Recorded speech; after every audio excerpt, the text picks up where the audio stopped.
আসসালামু আলাইকুম রহমতুল্লাহ। সম্মানিত দিনী ভাই বোনেরা, রোগ থেকে মুক্তি পেতে সব সময় একটি সূরার আমল করুন, তাহলে আল্লাহ রাব্বুল আলামিন আপনার কঠিন রোগ থেকে আপনাকে মুক্তি দান করবেন। তাহলে আপনি অমনোযোগী না হয়ে ভিডিওটি শেষ পর্যন্ত দেখতে থাকুন, তাহলে কোন সূরা পড়লে রোগ থেকে আপনি মুক্তি পাবেন সেটা জানতে পারবেন। আল্লাহ রাব্বুল আলামিন সূরা বনী ইসরাঈলের ৮২ নং আয়াতে বলেন, ওয়া নুনাজ্জিলু মিনাল কুরআনি মা হুয়া শিফাউন ওয়া রাহমাতুল লিল মুমিনিন।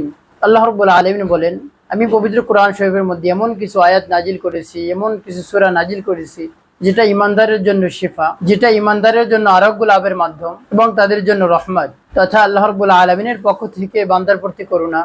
এই আয়াতের ব্যাখ্যায় মুফাসসিরদের অনেকেই বলেছেন, এখানে আল্লাহ রাব্বুল আলামিন আত্মিক রোগ সমূহ থেকে আরোগ্য লাভের কথা বুঝিয়েছেন। অর্থাৎ কোরআনের প্রেসক্রিপশন অনুসরণ করে মানুষ প্রকৃত মানুষে পরিণত হয়, মানবীয় গুণাবলী অর্জন করে, আল্লাহ রাব্বুল আলামিনের প্রিয় পাত্রে পরিণত হয়।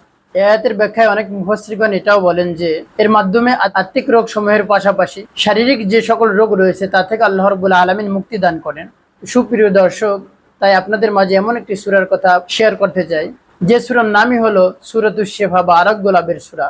আর সেই সূরাটি হলো আমাদের সকলেই সুপরিচিত, আমরা সকলেই মুখস্থ সেই সূরা পারি।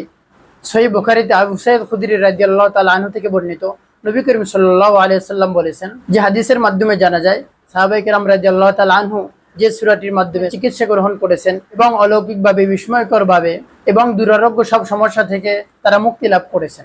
এই জন্য এই সূরা ফাতিহার মাধ্যমে আমরা যে কোনো রোগ বালাই থেকে, বিপদ আপদ থেকে এবং কঠিন রোগ থেকে এবং অসুস্থতা থেকে মুক্তি লাভের মাধ্যম হিসাবে এই সূরাটিকে আমরা ব্যবহার করতে পারি। সূরা ফাতিহা সম্পর্কে ইবনুল কাইস রাহিমাহুল্লাহ বলেন, এই সূরাটি বারবার আমি আমল করে দেখেছি। আমার জীবনে আমি কঠিন কোনো ব্যথায় আক্রান্ত হয়েছি, এই সূরাটি পড়ে আমি ফু দিয়েছি, ব্যথার জায়গায় আমি মুছেছি, তারপরে আল্লাহ রাব্বুল আলামিন অলৌকিকভাবে, বিস্ময়করভাবে আমার ব্যথাকে ভালো করে দিল। তাই সম্মানিত দিনী ভাই বোনেরা, আজকে আপনি যদি সূরা ফাতিহা বা সূরাতুশ শিফা পাঠ করে যদি আপনি আল্লাহর উপর পূর্ণ ভক্তি রেখে, ভরসা রেখে আপনি যদি নিয়মিত পাঠ করতে পারেন, আল্লাহ রাব্বুল আলামিন আপনার কঠিন রোগ থেকে মুক্তি দান করবেন। আল্লাহ রাব্বুল আলামিন আমাদের সকলকে সুস্থতা দান করুন। আমিন ওয়া মা তাওফীক ইল্লা বিল্লাহ।